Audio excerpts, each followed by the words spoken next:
Mercoledì 30 luglio, San Pietro Crisologo. È il 211° giorno dall'inizio dell'anno, ne mancano 154 al termine. Il sole sorge alle 5:52 e tramonta alle 20:41.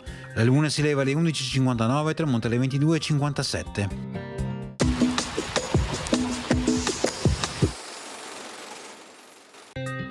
Il Maggior Consiglio decreta la distruzione di tutti i documenti d'accusa letti contro il doge Lorenzo Celsi, dopo che questi era deceduto il 18 luglio precedente. Viene decretato altresì che il nuovo doge, Marco Corner, nella sua prima adunanza del Consiglio affermi pubblicamente essere stato il suo predecessore indegnamente calunniato dopo la sua morte di misfatti commessi contro il Comune di Venezia, i quali, fatta un'inchiesta, risultarono falsi.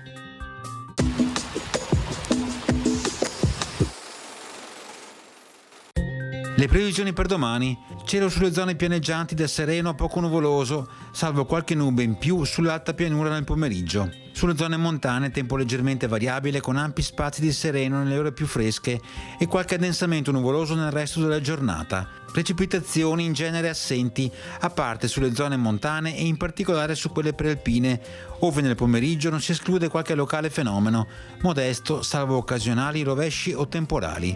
Temperature, riguardo alle minime, un po' di aumento in quota e contenute variazioni di carattere locale altrove, massime in aumento.